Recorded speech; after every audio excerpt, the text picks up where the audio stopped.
¿Qué tal? Bienvenidos a otro capítulo más a su podcast Salud sin rollos. Hoy estamos con el doctor Javier Eduardo Espinosa Valencia.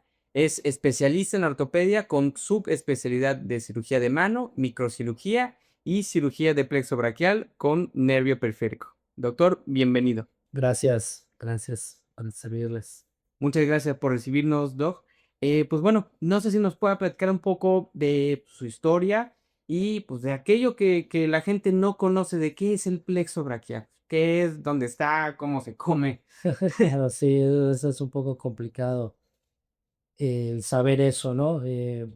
Bueno, yo me inicio como ortopedista, ¿no? Por la pasión sobre el sistema musculoesquelético, ¿no? Ok, Músculos, articulaciones, huesos, que es lo que generalmente ve un ortopedista, ¿no? De ahí me derivo a lo que es la microcirugía. Me apasionaba mucho la reconstrucción de lo que es la mano, ¿no? La funcionalidad de la mano es una herramienta fundamental para el ser humano, ¿no? La función del pulgar, la función de cada dedo, de los tendones, de los músculos, es algo que no nos damos cuenta que tenemos hasta que lo tenemos lesionado, ¿no? Y claro. existe muchísima cantidad de lesiones de la mano que a veces pasan desapercibidas hasta que el paciente se da cuenta que no puede moverlas o no puede usar la mano como normalmente debería ser. Se da cuenta pero el problema es que no sabe a dónde acudir, ¿no? Ok. Entonces, esa pasión y ese gusto por hacer la reconstrucción me llevó a estudiar lo que es la cirugía de la mano, ¿no? De ahí todavía me derivo un poco más a la reconstrucción del nervio. ¿Por qué? Porque me apasiona mucho la función de la extremidad superior, ¿no? Tanto del hombro, el codo, la muñeca, de cómo funciona, cómo podemos sentir la mano, lo que tocamos, ¿no? Cómo podemos movilizar esto, ¿no? Entonces eso me llevó a estudiar la parte neurológica, ¿no? El plexo braquial, y no solamente tenemos nervios en el brazo, también tenemos nervios en las piernas. Claro. Entonces, tenemos una red de nervios que salen desde la columna, ¿sí? Ya desde que salen de la columna, ahí ya se le conoce como nervio periférico. El nervio periférico son nuestros cables eléctricos, que si lo podemos comparar con una casa, ya ven que volteamos a ver a cualquier parte de la casa y hay cables, ¿no? Sí. Que van desde un transformador, que el transformador sería como el cerebro, nuestro Sí. cerebro. Cuando el cable sale del cerebro ya es el nervio periférico. Y ese nervio periférico va en un foco para que transportar la luz del generador por el cable hasta llegar al foco para que encienda el foco. Lo mismo pasa con nuestro cuerpo, ¿no? El cerebro manda la orden, sale la orden desde el cerebro, va hacia la columna, hacia la médula que está dentro de la columna. Ok. De ahí sale ya en el nervio periférico y va a mandar la orden de esa electricidad, va al músculo para que el músculo se contraiga y pueda mover la articulación, ¿sí? Mover ya sea el hombro, el codo, la muñeca, algún dedo, ¿sí? Eso es lo que a mí me apasionó muchísimo, ¿no? El cómo funciona eso, ¿no? Y eso es lo que me llevó a estudiar eso. O sea, y actualmente con el advenimiento de vehículos automotores más veloces, motocicletas, en la ciudad hay muchas motocicletas. Sí. Entonces eso hizo que aumentara muchísimo la cantidad de accidentes por motocicleta, ¿no? Esos accidentes van a generar consecuencias que se traducen en lesiones de nuestros nervios. O sea, el paciente, aparte que se puede fracturar los huesos, lesionar los tendones, lesionar los músculos, se puede romper los nervios. Cuando se rompe un nervio ya no va a haber una conexión entre el cerebro y el músculo. Está la electricidad parada, atorada. Entonces, sí es posible hacer una reconstrucción de eso, sí es posible hacerlo. eh, Y es lo que me llevó a analizar, estudiar eso, ¿no? Que es un aprendizaje muy largo, pero Sí. cuando se puede hacer, em, esa cuestión no es solamente de accidentes en vehículos automotores, ¿no? Es decir, hay accidentes hasta cuando el ser humano nace, cuando el bebé está naciendo, pasa por un canal muy estrecho, que es el canal del parto. Entonces, a veces con el afán de sacar al bebé, para que viva y respire, al traccionar el cuello puede lesionar los nervios que van hacia el brazo. A la hora de jalar. A la hora de jalar al bebé, entonces a eso se le llama lesiones de plexo braquial de nacimiento. Ok. Es decir, nace el bebé y se dan cuenta a los días de que no puede mover su bracito o lo puede mover muy parcialmente, no como el otro brazo. Porque un recién nacido, pues ve que llora y mueve su bracito de alguna manera. No, son movimientos pues muy primarios, no muy coordinados como un adulto, Claro. pero el recién nacido puede mover sus extremidades, ¿no? Y se dan cuenta de que el bebé nació y no mueve el brazo. Bueno, y dicen, ¿qué pasó? ¿Por qué no lo mueve? Entonces vamos siguiendo el hilito y fue, a lo mejor el bebé tuvo un parto complicado, el médico encargado de pues que nazca el bebé tuvo que hacer alguna maniobra un poco más fuerte para que pueda nacer el bebé y pueda respirar, porque eso obviamente es lo primero con la vida. Claro, sí. Y ya luego pues ven que no, a veces se fractura la clavícula para poder sacar al bebé y luego, bueno, ¿y qué se hace con esos bebés que nacen con esa lesión? ¿Se van a quedar así toda la vida? ¿Se van a quedar lastimados todo el resto de su vida? Cuando nazcan no van a poder mover el brazo. Y no, eso es importante que la gente sepa que existen esas lesiones y que se puede hacer algo por esos bebés, ¿no? A Claro. veces pasa y no, mándalos con un terapeuta que los vaya enseñando. La terapia física ayuda un montón, pero también tiene un límite de que, bueno, les digo, yo ya hice mi trabajo y ya no pueden mover más. Pero a esos bebés, si los logramos detectar a tiempo quiere decir antes del año, con una lesión de los nervios. Me voy a referir al plexo braquial como la red de nervios que va al brazo. Si lo logramos detectar, eh, podemos ayudarles a que puedan tener una mejor calidad de vida para la movilidad de la extremidad. Claro. Ojo, está muy interesante eso. Y o sea, pues me imagino que así como yo, hay muchas personas que, o sea, sí ven que en la hora del parto, pues sacan al bebé mientras no es necesario, ¿no? Y pues hay algún movimiento que a lo mejor el doctor inconscientemente por querer sacarlo un poco más fuerte o más rápido para que no se quede sin oxígeno, pues hace un movimiento en el que inconscientemente lastima al bebé y no saben ni los papás ni el doctor. Sí, a veces son trabajos de parto difíciles, porque a veces hay bebés que vienen con más peso de lo normal, o a veces por alguna enfermedad de la misma mamá, a veces son mamás diabéticas, o son pacientes, mamás un poco más flaquitas, sobre todo las que tienen a su primer bebé. Pues el médico a cargo, pues lo que trata como es sacar al bebé para que pueda respirar, ¿no? Claro. Hay unos bebés que sí de por sí, por adentro de la mamá, pues ya vienen un poco lesionados, ¿no? Y lo primero que pues hace tanto el ginecólogo como el pediatra es reanimar al bebé para que respire, ¿no? Entonces a veces esos niños se van directo a una sala de cuidados intensivos, pero lo que tratan es ahí los médicos de rescatarlo, de que el bebé esté bien, oxigene bien su cerebro y todo, ¿no? Entonces ya cuando el bebé ya, digamos, ya pasó la parte más crítica, es cuando ya se le hace una evaluación más a fondo por parte de un pediatra y ven que no tiene los movimientos normales del brazo, ¿no? Pero ahí es cuando a veces no sabemos, no, a veces hay un desconocimiento de quién puede tratar ese tipo de lesiones, ¿no? Pues los pediatras, pues la función, bueno, el bebé ya está bien, ya come bien, ya respira bien, pues se le da de alta y se le dice a la mamá, pues bueno, tiene que ir con un ortopedista, ¿no? A ver quién le puede ayudar. Pero bueno, dentro de la misma ortopedia, que es una especialidad muy amplia, pues también hay especialidades dentro de la misma especialidad, ¿no? Ok, claro. Pues hay ortopedistas que se dedican mejor que son expertos en cadera, en rodilla, este, pero pues no hay esa expertise en tratar ese tipo de lesiones de plexo braquial, ¿no? Y es ahí cuando donde hay que tratar de localizar a un médico experto de ese tipo de problemas para poder ayudar a estas personas, ¿no? Y lo mismo con los adultos que tienen accidentes automovilísticos o en moto con una lesión traumática de plexo braquial. A veces hay desconocimiento, ¿no? De que los mandan a terapia física y están años en terapia física, hasta el mismo médico o terapeuta, fisioterapeuta, dice, pues sabes que ya no puedo hacer más por tu brazo, ya no lo vas a mover.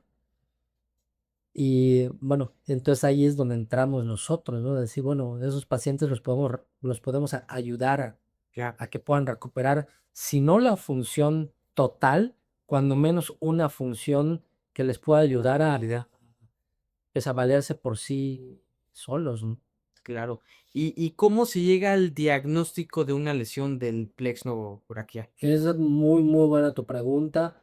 A veces muchos pacientes piensan que algún estudio le va a decir al médico lo que tiene que hacer.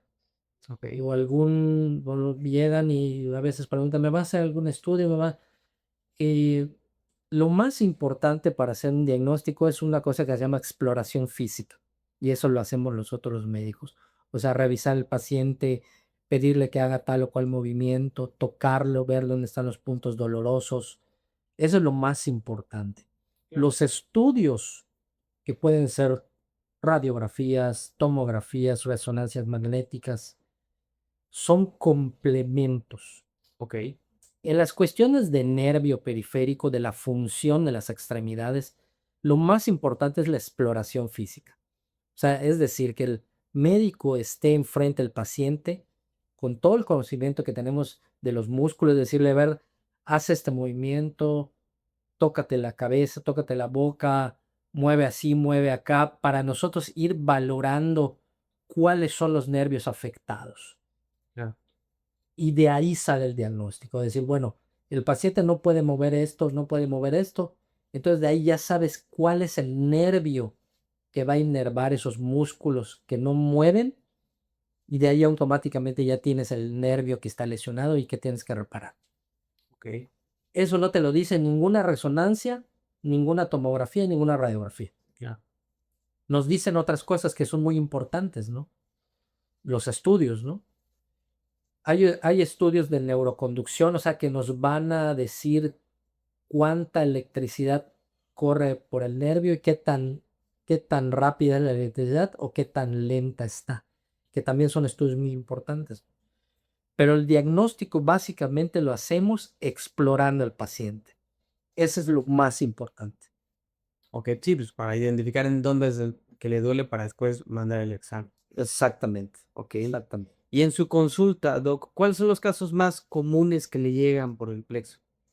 Sí, llegan pacientes con lesiones traumáticas, eh, que es lo que está muy ahorita muy fuerte por la cuestión de las motocicletas. Okey. Y digo, las motocicletas son un buen medio de transporte, pero a veces no en la protección, a veces no puedes tú dilucidar qué va a hacer algún otro vehículo y hay muchos accidentes. Llegan muchos pacientes con lesión de plexo braquial traumático. Hay lesiones de plexo braquial infantil de niños de nacimiento. Desafortunadamente, a veces la falta de conocimiento, porque los papás a veces no saben dónde llevar a sus hijos, no llegan tantos como a mí me gustaría que llegaran, ¿no? O sea, las lesiones de plexo braquial de nacimiento. A veces ya me llegan niños muy grandes, digamos, de más de un año, ya 3, 4 años, donde sí se les puede ayudar, pero a lo mejor no Se les hubiera ayudado más si hubieran vivido. exactamente. A veces se les puede, de esos bebés los puedes operar a los 4, o sea, antes del año de edad y les puede ir mejor. Okey. Cuando te llegan ya más grandecitos, sí los puedes ayudar, pero ya de otra manera. Pero desafortunadamente, por eso a veces falta de conocimiento que existimos nosotros como especialistas, no llegan a la edad que nosotros quisiéramos, ¿no? Los de plexo braquial traumáticos a los adultos también les cuesta mucho encontrar un especialista adecuado. Y sí, a veces tardan. Esos pacientes con lesiones de plexo braquial por accidentes de moto o accidentes de alguna volcadura, vehículo, se tardan en buscar un especialista. los podemos igual, les va mejor antes del año, al operarnos antes del año después de su lesión. Entonces, a ver si les cuesta un trabajo encontrar a ese tipo de especialistas. Escuchas historias de que estuvieron recorriendo mucho, vieron muchos especialistas y al último que llegan son con nosotros, ¿no? Pero afortunadamente ha habido un poquito más de conocimiento en cuanto a esto y pues sí, sí, se han llegado. Y esos son los casos más comunes, los casos así que diga rara vez llegan así por cierta lesión, por cierto accidente. Sí, a veces los que más llegan son lesiones por accidente en moto. Eso ya está muy, muy frecuente. eh, y pues son gente trabajadora, o sea, son gente que su único transporte es la moto. Se tiene que desplazar a veces por muchos kilómetros en la ciudad y el riesgo aumenta, ¿no?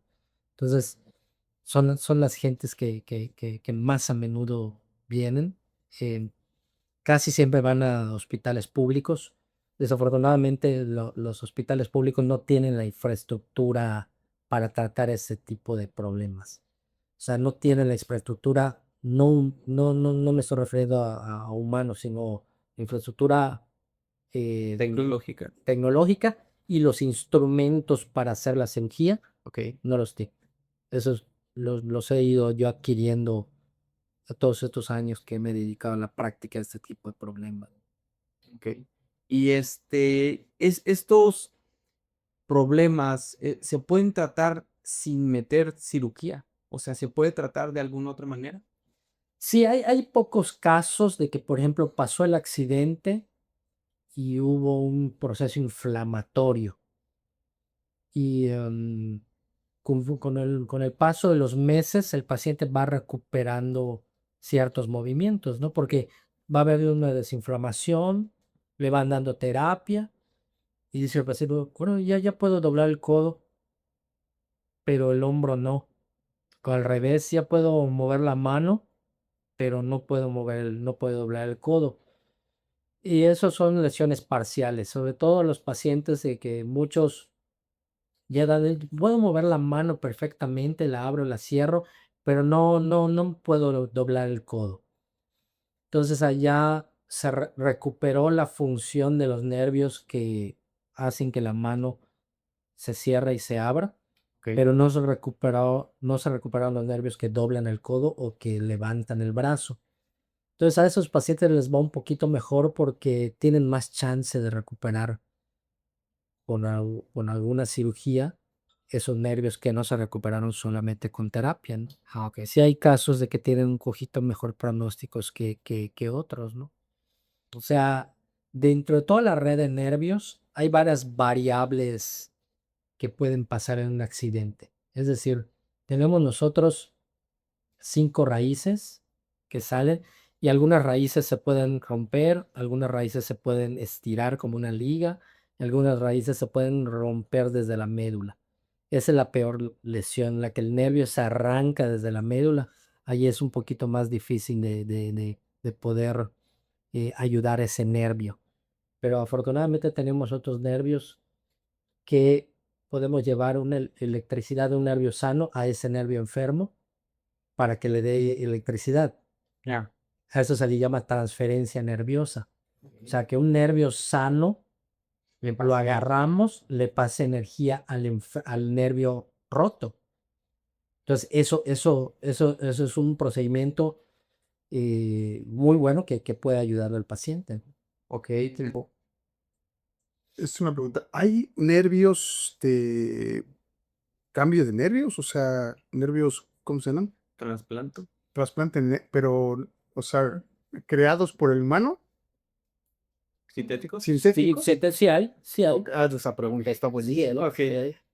Ok, perfecto, Doc. ¿Y hay nervios sintéticos creados en laboratorios o por médicos que puedan suplantar a estos nervios muertos? Sí, existen unas que, vamos a llamarlos así, nervios hechos en un laboratorio. Sí, sintéticos sí hay. No que sean como nervios como tal, van a funcionar de la siguiente manera.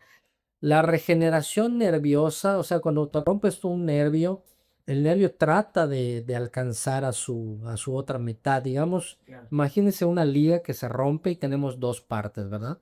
O sea, dos cabos. La naturaleza trata de alcanzar el otro lado para regenerarse.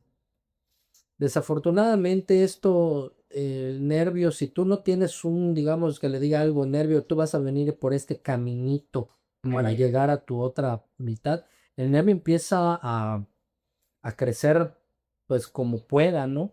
Ok. Entonces, de ahí viene el dolor que se le llama neuropático, que empieza a crecer de manera muy alocada. Entonces tenemos sensibilidades diferentes, ¿no?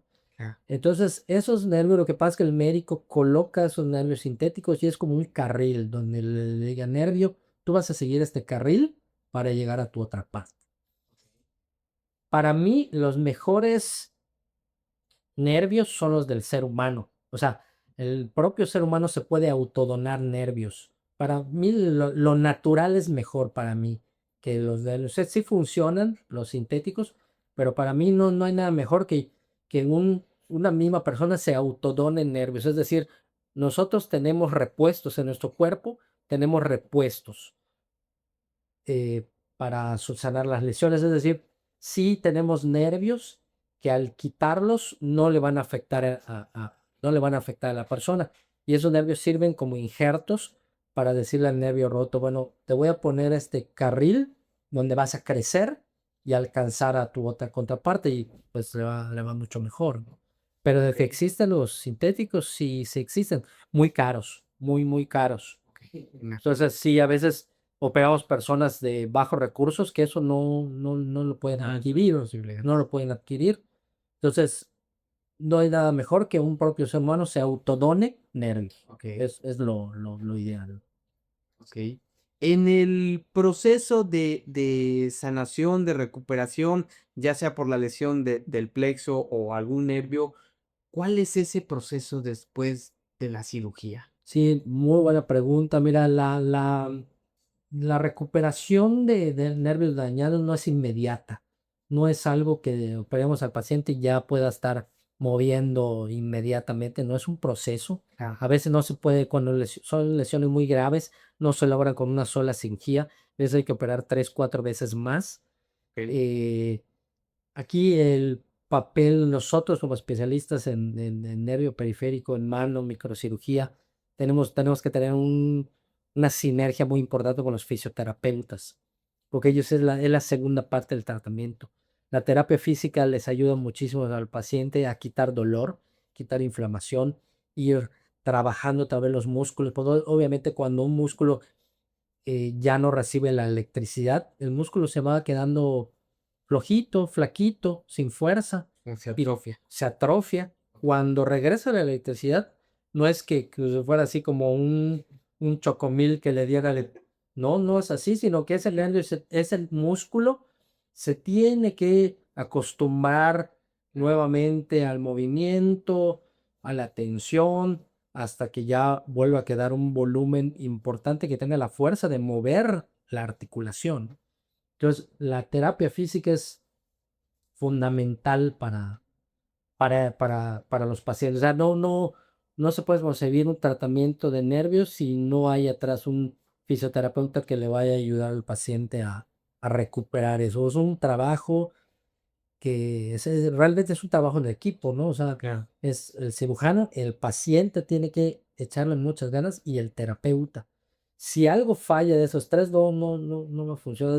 Sí puede ser una cirugía perfecta, pero si el paciente no quiere mover o se desanima, no va. O el paciente puede estar con muchas ganas, pero no se hizo una cirugía adecuada, tampoco. O sea, ese es un equipo esto, y tiene que haber una perfecta sinergia entre todos los integrantes para que esto pueda funcionar. Ok.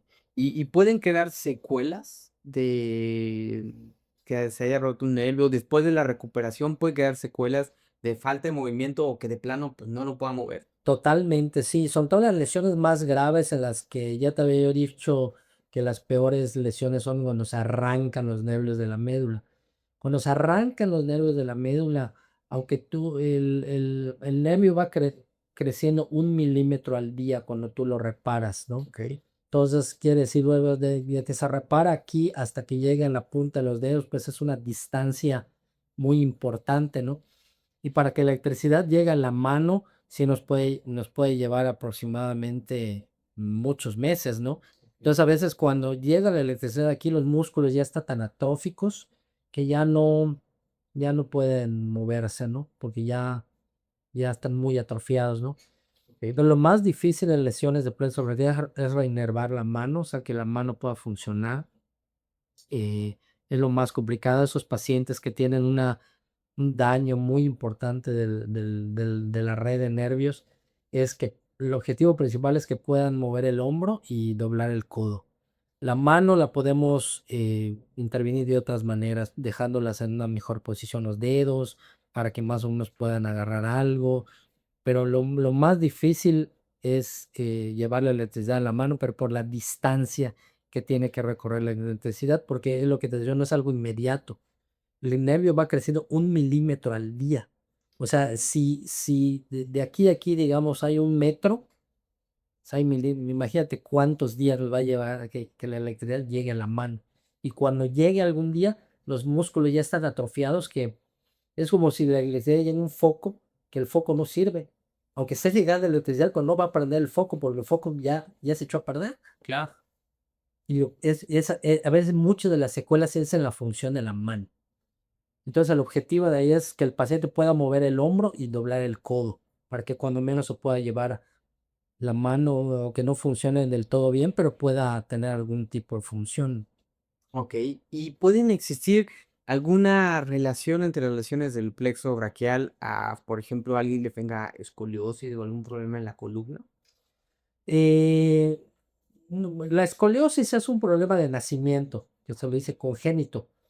No tanto eso, sino, por ejemplo, sí a veces pasa de que, sobre todo, hay problemas de desgaste de la columna, que sí se pueden, a veces es difícil el diagnóstico, decir, a ver, ¿es un problema de columna o es un problema de nervio periférico?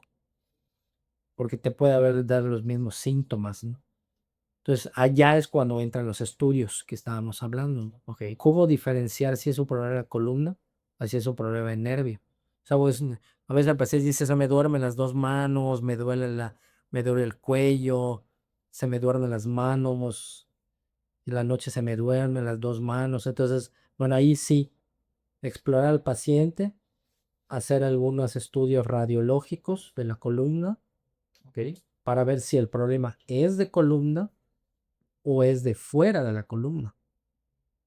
¿Sí? Son dos cosas. Si es de la columna, no tiene que ver un cirujano de columna, porque a veces hay algún desgaste en las vértebras que están majando el nervio antes de que salgan de la vértebra. Entonces, allá sí interviene un cirujano de columna. Pero si le tomas radiografías, tomografías, no, las vértebras están bien, no hay ningún desgaste que se esté aplastando el nervio de la columna, entonces, bueno, es afuera de la columna, entonces ahí ya entramos nosotros. Pero ese punto es difícil diagnosticarlo, eso sí, no es fácil. Ok. ¿Y las lesiones del plexo braquial pueden afectar las posturas o algún tipo de desequilibrio en el cuerpo? Sí, no, claro, o sea, nuestros brazos, en nuestro andar, siempre movemos los brazos para tener un balance al momento de caminar, ¿no? Imagínate tener un brazo que no funcione, sobre todo, a veces lo que le afecta a los pacientes es más o menos sentir, no sentir. A veces si no lo mueves, pero a veces el paciente lo que quiere es sentir. Pero el paciente, no, como se le desprendieron todos los nervios, no sienten nada. Se Ok. pueden estar quemando y no lo sienten. Entonces a veces o sienten solamente dolor, porque hay tanta inflamación que sienten, pero lo que sienten es dolor. Claro. No sienten como sentimos el aire o que nos roza algo. Lo que sienten es dolor. Y ese dolor no los deja dormir. Y eso psicológicamente los afecta. Entonces, el tener un brazo que no funciona es devastador, ¿no? Y yo he tenido pacientes que llegan y quieren que les corten el brazo, creen que tienen dolor. ¿Cómo pueden sentir dolor si están desconectado el cable? Pero las vías de dolor son diferentes, eso lo podemos hablar en otra ocasión si quieren, porque es otro tema, Ok, claro. pero sienten dolor, y dolor nocturno, que no los deja dormir. Y el control del dolor es un tema muy importante igual. Ok, muy interesante. Y pues bueno, desde que usted salió de la universidad, de su carrera, y hasta el día de hoy, ¿cómo ha avanzado la tecnología para tratar estos problemas del plexo braquial? Sí, mucho, o sea, y de estudiante estudias el plexo braquial como estudias la anatomía pues, del sistema gastrointestinal o del sistema respiratorio, te lo dan, pues es el principio de todo, saber la anatomía, ¿no? Pero un estudiante pues no sabe qué tanto puede reparar, ¿no? Eso, Claro. conforme vas tú caminando por el largo trayecto de la medicina, y te vas apasionando por alguna cuestión, es cuando te vas dando cuenta de que existen cosas para ayudar a las personas, ¿no? O sea, yo todavía haciendo la especialidad de ortopedia, no sabes el alcance de que esto pueda tener o de que lo puedes llegar a hacer. Porque es otra cosa, lo puedes ver y decir, te preguntas, ¿eso lo podré yo hacer en algún momento? O sea, a Sí. veces el cuerpo humano es tan complejo y ves médicos talentosos, muy talentosos, como los maestros míos, que dices, wow, o sea, hay gente muy talentosa, muy talentosa. Y dices, te preguntas, ¿lo podré yo hacer algún día? Y pues es estar pegado allá dándole y si es algo que te gusta, investigando, viendo, eh, pegarte a los grandes maestros que vayan enseñándote los tips, que vayan enseñándote la manera de cómo hacerlo, ¿no? Pero ese es un andar, esa es la única manera de poder llegar a ese objetivo, es un caminar, ¿no? Y no es un caminar de que digas, ya llegué a algún lado, ¿no? Porque cuando llegas ves que todavía hay más, no es que llegues y digas, ya terminé. Claro. Lo que es un andar por la vida y pues si es lo que te gusta para poder ayudar, pues hay que hacerlo, ¿no? O sea, pero es la única manera de darse cuenta de esto es ir por la carrera y estar metido en eso, ¿no? Es la única manera de hacerlo. Ok, perfecto. ¿Usted cree, Doc, que la inteligencia artificial, que pues ahorita ya está pues, muy de moda y metida pues, en cualquier parte de nuestra vida, pueda llegar a tener un papel de importancia en este tipo de cirugías o tratamientos? Yo creo que sí, yo pienso que sí, no sé qué tanto el alcance, pero lo único que no nos va a dar la inteligencia artificial es esa sensibilidad entre personas. Claro.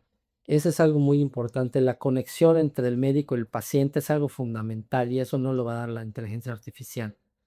O sea, la inteligencia artificial lo que a lo mejor te va a poder dar, sí, no sé, alguna habilidad o que puedas profundizar en algún tipo de lesión. eh, Vivo en alguna cirugía, pues bueno, está de moda ahorita la cirugía robótica, que puede ayudar a complementar mucho, pero la cuestión de la sensibilidad o del arte que pueda hacer un cirujano, yo creo que eso nunca lo va a poder alcanzar la inteligencia artificial. Sí sería muy bueno que nos ayude en cuanto a diagnósticos y, y en como una ayuda extra al cirujano. Eso sea, sí, seguramente va a haber. Ok, perfecto.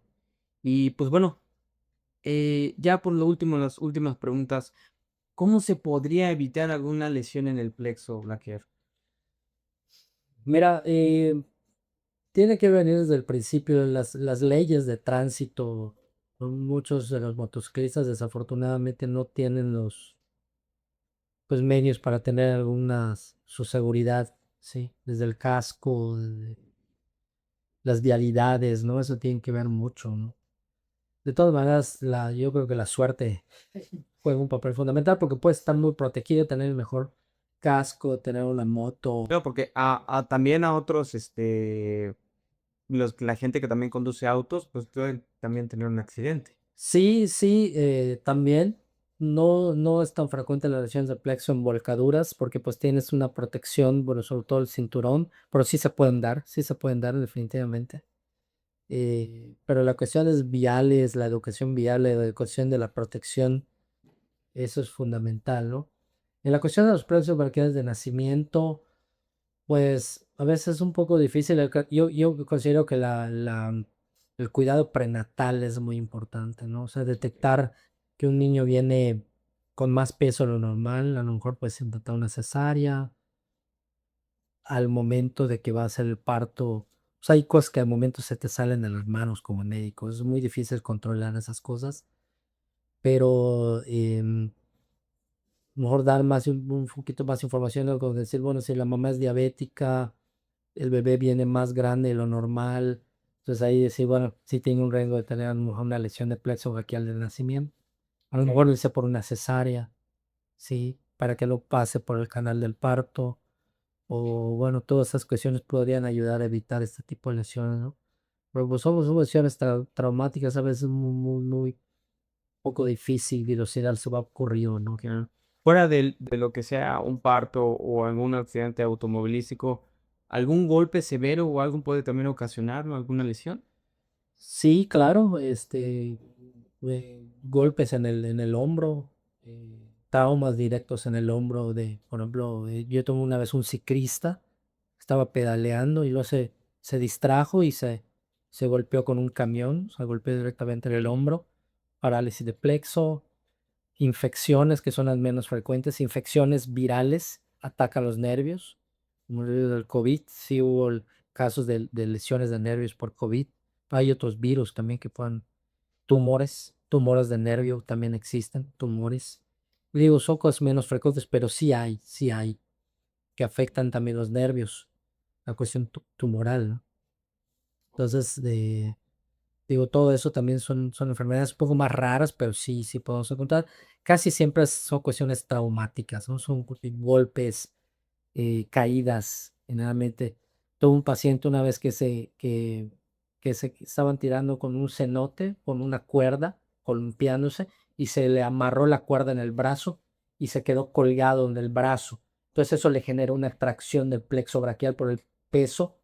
Entonces le traccionó el cuello, también tuvo una parálisis de plexo solamente, o sea, no fue hay otro tipo de accidentes que sí te pueden lesionar el plexo, sobre todo lo que sea un golpe directo en el hombro a nivel de la clavícula o por tracciones importantes del brazo, ¿sí? Tracciones o algo que te lleve un golpe que te lleve el cuello de manera muy violenta hacia un lado, que traccione en los nervios, pueden dar una parálisis también. Ok. Pues bueno, Doc, ya pues para finalizar, algo que les quiera comentar, algún consejo de darle a la salud a esos que nos escuchan. Pues, invitar a la gente, ¿no? De que, pues, si conoce a alguien, sobre todo bebés, ¿no? Sobre todo bebés que sepan, o niños con parálisis de las extremidades, dolor intenso en las extremidades, no solamente en el brazo, sino hay lesiones neurológicas en las piernas, en las extremidades tampoco.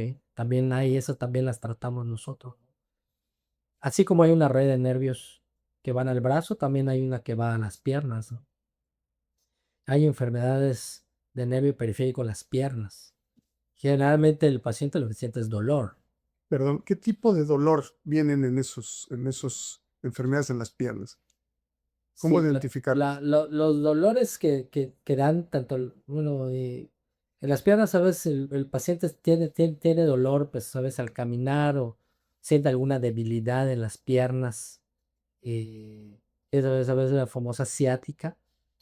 Pero la ciática sí ya es un problema a nivel de la columna, ¿no? O no, le digo, a veces hay dolores a nivel del glúteo, sí, hay dolores a nivel de la rodilla, a un lado, que pueden ser lesiones neurológicas, sobre todo en paciente que era joven, ¿no? Cuando ya un ancianito tiene dolor de rodillas, pues lo más probable es que sea ya por un desgaste de rodilla. Ya. Pero en pacientes jóvenes con dolores, o gente que, por ejemplo, hay actividades que son de riesgo, ¿verdad? Mucha computadora, ahorita con los celulares, genera a veces dolores en la mano, ¿no? En el antebrazo, en el codo. Y a veces son compresiones nerviosas, ¿no? Son compresiones. A veces a veces había médicos que iban pacientes y decían, doctor, es que me duele del hombro a la mano. No puede ser posible que te duele del hombro a la mano. Sí, sí es posible. Sí es posible que te duela del hombro a la mano. Sí es posible. Sí es posible. Y generalmente están dados por actividades repetitivas, mucha computadora, alguna otra actividad repetitiva. Actividad repetitiva es como si estuvieras en el gimnasio 8 horas diario. Estás haciendo una actividad que incluye tensión, fuerza. Imagínate diario toda la semana. Eso lo que hace es que comprime todo los cables eléctricos, los músculos los comprime y eso genera dolor. Ok, ok, perfecto. Pues muchas gracias, Doc, por regalarnos un poco de su tiempo, por platicarnos un poco de su historia y de su especialidad. Y pues bueno, a ustedes los esperamos a un siguiente capítulo de Salud sin Rollos. Muchas gracias.